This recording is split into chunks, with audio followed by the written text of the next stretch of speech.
নমস্কার, এখন আমি দেখিয়ে দিচ্ছি তোমাদের যাদের উচ্চ মাধ্যমিকে নাম কিংবা বাবার নাম কিংবা আরও যদি কিছু ভুল থাকে সেগুলো তোমরা কিভাবে ঠিক করবে এবং সাথে আমি আমার রিভিউটাও তোমাদের সামনে তুলে ধরবো। আমার ব্যক্তিগত অভিজ্ঞতা আছে নাম সংশোধন করার, তাই আমি শুরু থেকে শেষ অবধি স্টেপ বাই স্টেপ দেখিয়ে দেবো কীভাবে তোমরা ফর্ম পূরণ করবে, হেডমাস্টারের কাছ থেকে কী কী সাহায্য নিতে হবে, তোমাদের কোথায় যেতে হবে, যাবতীয় কিছু। চলো তাহলে ভিডিওটা শুরু করা যাক। তোমরা তোমাদের ফোনে গুগলটা খুলে নেবে এবং গুগলে এসে সার্চ করবে WBCHSC অর্থাৎ west Bengal council of higher secondary education. তোমরা এখানে এই সাইডে ক্লিক করবে, দিলে তোমাদের কাউন্সিলের ওয়েবসাইটটা খুলে আসবে। এবারে তোমরা নিচের দিকে স্ক্রল করবে এবং এই যে এখানে লেখা আছে ডাউনলোড সেন্টার, এই ডাউনলোড সেন্টারে ক্লিক করবে। এবার এখানে আবার অনেক কিছু চলে এসছে, কিছুই না, সাইডে যেখানে লেখা আছে ফর্মস বলে তোমরা এখানটায় ক্লিক করবে এবং নিচে যে লেখা আছে অ্যাপ্লাই ফিল্টার এখানটায় ক্লিক করবে।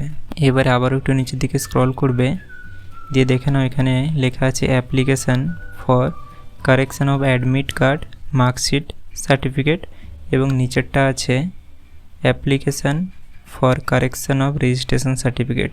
তো এখন আমি দুটোকেই ডাউনলোড করে দেখিয়ে দিচ্ছি তোমাদের। এটাই হচ্ছে সেই সার্টিফিকেট যার সাহায্যে তোমরা তোমাদের নাম আরও সংশোধন করতে পারো। তো এটা তোমরা তোমাদের ফোনে ডাউনলোড করে নিতে পারো। যদি নর্মালি ডাউনলোড হয়ে যায় তো খুব ভালো কথা, নাহলে তোমরা এখানে থ্রি ডটে ক্লিক করবে এবং এখানে ওপেন উইথ করবে এবং এখানে প্রিন্টে ক্লিক করবে এবং এখানে পিডিএফে ক্লিক করবে এবং এখানে সেভে ক্লিক করবে, দিলেই ফাইলগুলো তোমাদের ফোনে ডাউনলোড হয়ে যাবে। এবারে চলো তাহলে শুরু করা যাক। এখানে একটা কথা বলে দিই, এটা হচ্ছে রেজিস্ট্রেশন সার্টিফিকেট। তো তোমরা যদি প্রথমেই তোমাদের রেজিস্ট্রেশন সার্টিফিকেটটা যদি সংশোধন করে নাও, তাহলে পরবর্তীকালে তোমাদের মার্কশিট এবং সার্টিফিকেট এবং অ্যাডমিট কার্ড কোনোগুলোতেই আর কিছু সংশোধন করতে হবে না, যেহেতু তোমরা আগেই রেজিস্ট্রেশনটা করে নিচ্ছ। সেক্ষেত্রে আর কোনো অসুবিধা নেই, রেজিস্ট্রেশনটা করে নিলে সেগুলো অটোমেটিকলি ঠিক হয়ে যাবে। কিন্তু কোনো ক্রমে তোমাদের যদি দেরি হয়ে যায়, যেরকমটা আমার ক্ষেত্রে হয়েছিল, আমি যেমনটা জানতামই না, তো সেক্ষেত্রে তোমাদেরকেও সকল ডকুমেন্টগুলোকেই সংশোধন করতে হবে, ঠিক যেমনটা আমাকে করতে হয়েছে। তো চলো আমি একে একে সব কিছু বলে দিই। এখানে একটা কথা না বললেই নয়, তোমাদের মাধ্যমিক সার্টিফিকেটে যেরকম সবটা ঠিক থাকে, যেমন ধরে নাও আমার মাধ্যমিকে যে নাম লেখা ছিল সেই নামটা আমার উচ্চ মাধ্যমিকে ভুল হয়ে যায়, সেই কারণে আমি আমার মাধ্যমিকের ডকুমেন্ট প্রুফ দেখিয়ে আমার নাম ঠিক করিয়েছি। তো তোমাদের কারো যদি মাধ্যমিকই ভুল থাকে তো আমি তোমাদের বলবো প্রথমে তোমরা মাধ্যমিকেরটা ঠিক করো, তারপরে উচ্চ মাধ্যমিকেরটা ঠিক করবে। এবারে তোমাদের যাদের মাধ্যমিক ঠিক আছে কিন্তু উচ্চ মাধ্যমিক ভুল হয়ে গেছে, তাদের এবারে দেখে নাও কীটা করতে হবে। আমি যেই ফর্মগুলো ডাউনলোড করে দেখালাম, তোমরা এমনভাবে খুব সহজেই ডাউনলোডটা করে নিবে, দিলে তোমাদের ফোনে এই ফর্মগুলো চলে আসবে ডাউনলোড হয়ে। এবারে এইগুলো তোমরা দোকানে গিয়ে প্রিন্ট করে নিয়ে চলে আসবে 2 কপি করে, কেন কি তোমাদের অনেক সময় করতে গিয়ে ভুল হতে পারে, তাই তোমরা 2 কপি করে নিয়ে আসবে জেরক্স। তোমরা তোমাদের রেজিস্ট্রেশন নম্বরটা এখানে লিখে দিবে এবং সাথে তোমাদের রেজিস্ট্রেশন ইয়ারটা এখানটায় লিখে দিবে। এটা তোমাদের প্রথম স্টেপ গেল। এবার এখানে লেখা আছে name in full in block letter, অর্থাৎ তোমাদের এখানটায় তোমাদের পুরো নামটা লিখতে হবে, ওটাও ব্লক লেটারে অর্থাৎ ক্যাপিটাল লেটারে। তোমাদের স্কুলের নাম সাথে স্কুলের কোডটা লিখতে হবে। তো তোমরা তো তোমাদের স্কুলের নামটা এখানে লিখে দিবে, যেমনটা তোমরা জানো তোমাদের রেজিস্ট্রেশন সার্টিফিকেটেও থাকবে, সেরকমটা সুন্দর করে এখানটা লিখে দিবে এবং তাহারই নিচে দেখবে ওই রেজিস্ট্রেশন সার্টিফিকেটেই তোমাদের স্কুলের একটা কোড নম্বর লেখা আছে, ওই 6 নম্বরের কাছাকাছি কোড নম্বরটা হবে, ওটাও এখানে লিখে দিবে।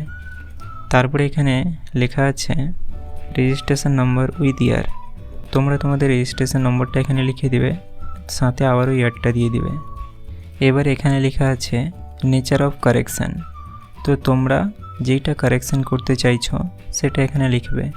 যেরকমটা আমি বললাম আমার নামের ক্ষেত্রে হয়েছে, তাই আমি এখানে নেম লিখেছি। তোমাদের যেটা হবে তোমরা এখান থেকে সেটা লিখতে পারো। এবারে দেখো 5-এর দাগে বলছে নেম, সার নেম, সাবজেক্ট, ফাদার নেম, যাবতীয় কিছু এখানে লেখা আছে। তো আমার যেহেতু নেম ছিল তাই আমি এখানে নেমের উপরে টিক চিহ্ন মেরেছি। তোমাদের কারো যদি স্যার নেম কিংবা নেম ফাদার নেম হয় তো তোমরা সেটার উপরে ক্লিক করতে পারছো। এগুলো হয়ে গেলে 6 নম্বর পয়েন্টটা তোমরা চাইলে করতেও পারো, নাও করতে পারো।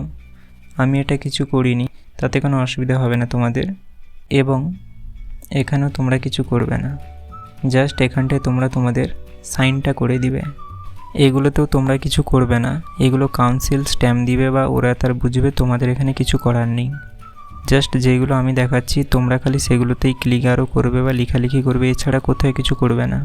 এবারে এখানে লেখা আছে certificate of the head of the institution, অর্থাৎ তোমাদের স্কুলের হেডমাস্টার এই সকল লেখালেখিগুলো করে দিবে। কিন্তু আমার ক্ষেত্রে সেগুলো আমাকেই করতে হয়েছিল। তো তোমাদের যদি হেডমাস্টার করে দেয় তো খুব ভালো কথা, নাহলে তোমরা করে নিয়ে যেতে পারো।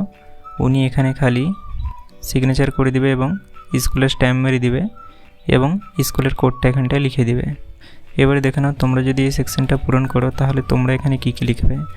প্রথমে আবারও তোমাদের নামটা লিখে দিবে বড় হাতে, তারপরে তোমাদের ফাদার নেমটা বড় হাতে লিখে দিবে এবং তোমাদের সাবজেক্ট কম্বিনেশনটা এখানটায় লিখে দিবে এবং আবারও তোমরা এখানে সিগনেচার একটা করে দিবে। এই গেল তোমাদের কাজ, এখানে আর তোমাদের কিছু করার নেই। হ্যাঁ, আর তোমরা এখানে একটা ডেট মারবে, সেটা আমি বলতে ভুলে গেছিলাম। এবং এই ফর্মের আরেকটা সাইড হচ্ছে এটাই, দেখে নাও। এখানে এই যে আবারও তোমাদের এখান থেকে ফর্মটা পূরণ করতে হবে, আবারও তোমাদের নামটা এখানে লিখে দিতে হবে এবং এক্সামিনেশন ইয়ারটা এখানটায় দিয়ে দিতে হবে। এবং সাথে তোমরা জেনারেল স্ট্রিমে পড়াশোনা করেছো না ভোকেশনাল, এখান থেকে সেটা সিলেক্ট করতে পারছো। যেমন আমি এখানে জেনারেলের উপরে টিক চিহ্ন দিয়েছি এবং আবারও তোমরা তোমাদের নামটা এখানে লিখে দিবে এবং এখানে একটা ডেট দিয়ে দিবে এবং তোমরা তোমাদের আরও একটা সিগনেচার এখানে করে দিবে। এবারে কিছুই না, এখানে তোমাদের স্কুলের হেডমাস্টার একটা স্ট্যাম্প দিয়ে দিবে স্কুলের এবং একটা সাইন করে দিবে। এখানটায় আবারও সিগনেচার এবং সিল এবং এখানে স্কুলের কোড, এইগুলো সব হেডমাস্টার দিয়ে দিবে। তোমরা যদি ফর্মগুলো পূরণ করে নিয়ে যাও তাহলেই হবে, কোনো অসুবিধা হবে না। আমার ক্ষেত্রেও সেটাই হয়েছিল, সকল কাজ আমাকেই করতে হয়েছিল, হেডমাস্টার খালি স্ট্যাম্পটা বসিয়েছিল, এতটাই। এবারে আমি বলে দিই তোমাদের যাদের অ্যাডমিট কার্ড কিংবা মার্কশিট কিংবা সার্টিফিকেট এগুলোতেও যদি তোমাদের কারেকশানের প্রয়োজন হয় তাহলে তোমরা এবারে কি করবে। তারপরে গিয়ে আমি আমার রিভিউটা বলে দিচ্ছি আমার সাথে কি হয়েছিল, আমার এক্সপিরিয়েন্সটা কেমন। দেখে নাও, এখানে অ্যাডমিট কার্ড, মার্কশিট, সার্টিফিকেট 3টা লেখা আছে। তো তোমাদের যার যেটা সংশোধন করার দরকার তোমাদেরকে তার উপরে টিক চিহ্ন দিতে হবে। যেমন আমার এখানে 3টাতেই দেওয়া আছে, যেহেতু আমি আগেই বলেছি আমার 4টাতেই ভুল ছিল। এবারে আবারও তোমাদের এখানে তোমাদের নামটা বড় হাতে লিখে দিতে হবে এবং আবারও তোমাদের এখানে স্কুলের নামটা লিখতে হবে, সাথে তোমাদের স্কুলের কোড এবং তোমাদের এখানে পরীক্ষাটা যে হয়েছিল তোমাদের যেই সালে ওই সালটা এখানে লিখে দিতে হবে এবং তোমাদের এখানে রেজিস্ট্রেশন নাম্বার সাথে ইয়ারটা লিখতে হবে এবং এখানে তোমাদের রোল এবং নাম্বার সাথে ইয়ারটা লিখতে হবে এবং এখানে বলছে নেচার অফ কারেকশান। তো আমি আগেই বলেছি আমার নাম, তাই আমি এখানে নেম লিখেছি। তো তোমাদের যার যেটা হবে তোমরা এখান থেকে সিলেক্ট করতে পারো। এখানে আবারও বলছে নেম, স্যার নেম, যাবতীয় কিছু, তো কোনটাতে হবে সেটাতে কারেকশান। নেমের উপরে টিক চিহ্ন দিয়েছি। এবারে এখানে তোমাদের কিছু করার দরকার নেই, এগুলো একটু পরে আমি বলছি এগুলো কী ব্যাপার। এখানে তোমাদেরকে আবারও সিগনেচার একটা করতে হবে এবং এখানটায় ডেট দিয়ে দিতে হবে। এবারে তোমাদের কাজ কমপ্লিট। এই কাজটা তোমাদের হেডমাস্টার করে দিতে পারে, যদি না করে দেয় তোমাদের আবারও করতে হবে। কিছুই না, তোমাদের এখানে আবারও তোমাদের নামটা লিখে দিতে হবে। তারপরে এখানে তোমাদের গার্ডিয়ানের নাম, সেটা বাবা হলে বাবা, মা হলে মা, এবং এখানে তোমাদের রেজিস্ট্রেশন নম্বরটা লিখে দিতে হবে, সাথে ইয়ার, এবং তারপরে এখানে তোমাদের রোল নাম্বার উইথ ইয়ার লিখতে হবে এবং সাথে এখানে তোমাদের সাবজেক্ট কম্বিনেশনগুলো লিখে দিতে হবে। কিছুই না, এখানে তো আর এই ছোট্ট জায়গাতে তো আর সবটা লেখা সম্ভব নয়, তাই তোমরা তোমাদের যে কোড নাম থাকে না সাবজেক্টের, যেমন বিএনজিএ বাংলা, ইএনজিবি মানে ইংলিশ, মানে এমনভাবে যে হয়, তো তোমরা এগুলো লিখে দিতে পারছো। যেমন political science POLS, history HIS, তো এমনভাবে তোমরা শর্টে লিখে দিতে পারবে এবং সাথে এখানটায় তোমরা তোমাদের নামটা লিখে দিবে। এবারে তোমাদের কাজ কমপ্লিট হয়ে গেল। এবারে তোমাদের স্কুলের হেডমাস্টার এখানটা একটা স্ট্যাম্প দিবে এবং একটা সই করবে এবং এখানে স্কুলের কোড নাম্বারটা দিয়ে দিবে এবং এখানে ডেটটা দিয়ে দিবে, দিলে কাজ কমপ্লিট। এবারে এটার আরও একটা যে পেজ থাকে সেটাতেও সেম লিখতে হবে। এখানটায় যেটাতে সিলেক্ট করতে হবে সেটা সিলেক্ট করে দেবে। অ্যাডমিট কার্ড, মার্কশিট, সার্টিফিকেট, তোমাদের যার যেটা হবে সেটার উপরে সিলেক্ট করবে এবং এখানে তোমরা তোমাদের নাম লিখে দিবে। তারপর আবারও এখানে তোমাদের সিলেক্ট করতে হবে, কিছুই না, তোমাদের যার যেটা হবে তার উপরে টিক চিহ্ন এবং এখানে তোমাদের রোল এবং এখানে নম্বরটা দিয়ে দিবে এবং এখানে তোমাদের এক্সামের ইয়ারটা দিয়ে দিবে এবং এখানে তোমরা ভোকেশনাল না জেনারেল সেটা সিলেক্ট করবে। তো আমার জেনারেল, তো আমি এখানে জেনারেল সিলেক্ট করেছি এবং এখানে নাম এবং এখানে ডেট দিয়ে দিবে এবং এখানে তোমাদের নামটা লিখে দেবে, দিলে তোমাদের কাজ কমপ্লিট। এবারে তোমাদের হেডমাস্টার এখানে একটা সই করবে এবং স্কুলের একটা সিল দিবে, এখানেও তাই, এবং এখানে তোমাদের স্কুলের কোড নাম্বারটা দিয়ে দিবে, দিলে তোমাদের কাজ আরও সব কমপ্লিট হয়ে গেল। এবারে বলে দিই আমি তারপরে প্রসেসগুলো কি হবে। তোমাদের ফর্ম পূরণ আরও সব ঠিক আছে, আর কোনো অসুবিধে নেই। এবারে তোমাদেরকে যেতে হবে। তো তোমাদের যাওয়ার জন্য 2-4টা অপশান আছে। প্রথমেই আছে এখানে সেন্ট্রাল অফিস, এটা হচ্ছে সল্টলেক কলকাতা, এবং দ্বিতীয়টা হচ্ছে কলকাতা রিজিওনাল অফিস, এটাও সেই কলকাতা সল্টলেকে অবস্থিত। এটা হচ্ছে বিকাশ ভবন এবং সেন্ট্রাল অফিসটা হচ্ছে বিদ্যাসাগর ভবন। এবং 3 নম্বরে হচ্ছে তোমাদের নর্থ বেঙ্গল রিজিওনাল অফিস, এটা দার্জিলিং ডিস্ট্রিক্টে অবস্থিত। এবং 4 নম্বরে হচ্ছে তোমাদের বর্ধমান রিজিওনাল অফিস, এটা বর্ধমান ডিস্ট্রিক্টে অবস্থিত। এবং সর্বশেষ হচ্ছে তোমাদের মেদিনীপুর রিজিওনাল অফিস, এটা পশ্চিম মেদিনীপুরে অবস্থিত। তো তোমরা এখানে অ্যাড্রেসগুলোও দেখতে পারো, এখানে যাবতীয় কিছু লেখা আছে। তোমরা চাইলে ম্যাপে আরও মারতে পারো, দিলেই তোমাদের দেখিয়ে দিবে সকল কিছু তথ্য, তোমার থেকে কত দূর, যাবতীয় কিছু। এবারে আমি লাস্টের প্রসেসগুলো এবং সাথে আমার এক্সপিরিয়েন্সটা তোমাদের সঙ্গে শেয়ার করছি। আমি মেদিনীপুর রিজিওনাল অফিসে গেছিলাম এবং আমাকে ওখানে প্রথমে গিয়ে একটা 100 টাকা ফাইন দিতে হয়েছে। তার কারণ তোমরা এখানে দেখতেই পাচ্ছ, এখানে কিছু টাকার অঙ্ক দেওয়া আছে, যেমন 2 ইয়ার 100 টাকা, 3 to 8 ইয়ার 200 টাকা, এমন করে তোমরা টাকাগুলো তোমাদের দিতে হবে। যার যত ইয়ার হবে, যত বেশি, তাকে তত বেশি টাকা দিতে হবে। যেহেতু আমার ক্ষেত্রে প্রায় 2 বছরের ভেতরেই ছিল, তাই আমাকে ওখানে একটা 100 টাকা দিতে হয়েছিল। তো ওটাকে তারা চালান বলে, তো এই চালান কেটে আমি ওই চালানের স্লিপটা ওখানে দিয়েছিলাম। আমি গেছিলাম উচ্চ মাধ্যমিক পাস করার পরে এবং 4টা ডকুমেন্টেই আমার ভুল ছিল। সেক্ষেত্রে কি হয়েছে, আমার থেকে তারা 4টা ডকুমেন্টই নিয়েছে এবং আমাকে বলেছে 1 কপি করে জেরক্স করে নিজের কাছে রেখে নিতে, এবং সাথে আমার থেকে মাধ্যমিকের অ্যাডমিট এবং রেজিস্ট্রেশন দুটোর জেরক্সও নিয়েছে। কেন কি, যেহেতু আমার নাম ভুল হয়েছে, তো তারা নামটা কি দেখে ঠিক করবে, সেক্ষেত্রে তারা মাধ্যমিকের ডকুমেন্ট থেকে নামটা ঠিক করেছে। আমি যেই রকমভাবে প্রসেসগুলো দেখালাম, তোমরা এমনভাবে খুব সুন্দর করে নিতে পারো এবং তোমাদের এই 4-5টা রিজিওনাল অফিস বা একটা সেন্ট্রাল অফিসের মধ্যে যার যেটা সুবিধা হয় তোমরা সেখানে গিয়ে করতে পারো। আমি আগেই বললাম আমি মেদিনীপুরে গেছিলাম, যেহেতু মেদিনীপুরটা আমার বাড়ির কাছ থেকে কাছে, তাই। এবং আমাকে ওখানে 2বার যেতে হয়েছিল।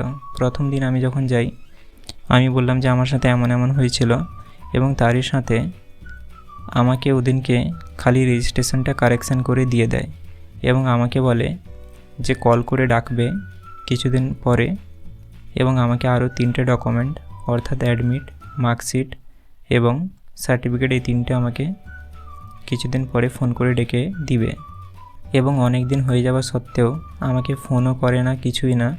তো তাই আমি আবারও যখন মেদিনীপুর রিজিওনাল অফিসে যাই, প্রায় ওটা 15 থেকে 20 দিন পেরিয়ে গেছিলো। তো তখন যাওয়ার পরে আমাকে সঙ্গে সঙ্গে দিয়ে দেয়, আর কোনো অসুবিধা হয়নি। তো মোদ্দা কথা, আমাকে 2বার যেতে হয়েছিল, একবার রেজিস্ট্রেশনের জন্য আর একবার আর 3টে ডকুমেন্টের জন্য। আশা করি তোমরা সকল কিছু বুঝতে পেরেছো এবং সাথে আমি আমার এক্সপিরিয়েন্সটাও তোমাদের সঙ্গে শেয়ার করলাম। আমি পুরো ভিডিওটাতে তোমাদের সকল তথ্যই খুব ভালোভাবে বলার চেষ্টা করেছি। হ্যাঁ, আর এখানে তোমাদের একটা কথা না বললেই নয়, তোমাদের সকল ডকুমেন্ট পুরো নতুনের মতন হয়ে যাবে, কোনো কিছু অসুবিধা হবে না। তোমরা কেউ ধরতেই পারবে না যে এটা তোমরা কারেকশান আরও করেছো। কেবল একটাই জিনিস, তোমাদের রেজিস্ট্রেশন সার্টিফিকেটে ওইখানে যবে তোমরা কারেকশানটা করেছো তার নিচের দিকে লেফট সাইডে খালি লেখা থাকবে কারেকশান ডেট, এবং তোমরা যেদিনকে কারেকশানটা করছো ওদিনকে ডেটটা লেখা থাকবে। নাহলে আর তোমাদের কোনো ডকুমেন্টে কিচ্ছু লেখা থাকবে না বা রেজিস্ট্রেশনেও কিচ্ছু না, খালি নিচের দিকে লেফট সাইডে একটু কারেকশান বলে লেখা থাকবে। আশা করি তোমরা সকল কিছু বুঝতে পেরেছো। তোমাদের তাহলেও যদি কোথায় কিছু বুঝতে অসুবিধা হয় বা আমি তোমাদের বোঝাতে পারিনি, তাহলে সেটা আমাকে তোমরা কমেন্টে জানাতে পারো, আমি তোমাদের কমেন্টের উত্তর অবশ্যই দিয়ে দিই। তো পুরো ভিডিওটা দেখার জন্য তোমাদের অসংখ্য ধন্যবাদ। ভিডিওটা যদি তোমাদের ভালো লেগে থাকে তাহলে হাইপ, লাইক এবং সাবস্ক্রাইব করতে ভুলবে না।